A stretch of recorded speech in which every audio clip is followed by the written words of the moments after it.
Assalamualaikum warahmatullahi wabarakatuh. Nama saya Sari Desri Zulianti dari kelas akuntansi 2 nomor BP 0079. Saya akan mempresentasikan suatu materi yang berjudul dengan distribusi. Distribusi adalah proses sebagian hasil penjualan produk kepada faktor-faktor produk yang ikut menentukan pendapatan. Adapun konsep perspektif Islam tentang distribusi, peningkatan dengan pembagian hasil kekayaan agar sirkulasi dapat ditingkatkan dan tidak hanya beredar di antara golongan tertentu. Selanjutnya yaitu tujuan distribusi. Yang pertama, Islam menjamin kehidupan tiap pribadi, rakyat, serta menjamin masyarakat. Yang kedua, Islam menjamin kemasyarakatan pribadi dan melayani urusan jamaah serta menjaga eksistensi negara. Yang ketiga, mendistribusikan harta orang kaya serta mengawasi pemanfaatan hak milik umum maupun negara.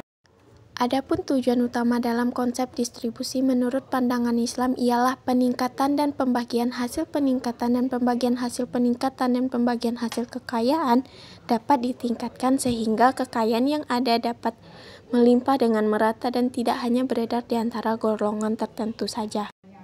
Tujuan distribusi pendapatan dalam Islam.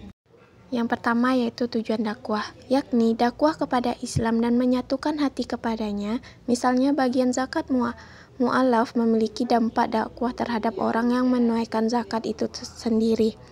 Artinya, orang-orang yang menyerahkan sebagian harta mereka karena Allah berarti mereka meneguhkan jiwa mereka kepada iman dan ibadah-ibadah yang lain sebagai bentuk pelatihan kepadanya. Yang kedua, tujuan pendidikan. Tujuan pendidikan dalam distribusi adalah seperti dalam surat At-Taubah ayat 103. Maksudnya bahwa zakat yang merupakan cara pengembalian distribusi dapat memberikan para pemberinya bebas dari dosa dan akhlak tercela, menambahkan akhlak baik dan amal soleh, mengembangkan harta dan menambahkan pahala di dunia dan di akhirat.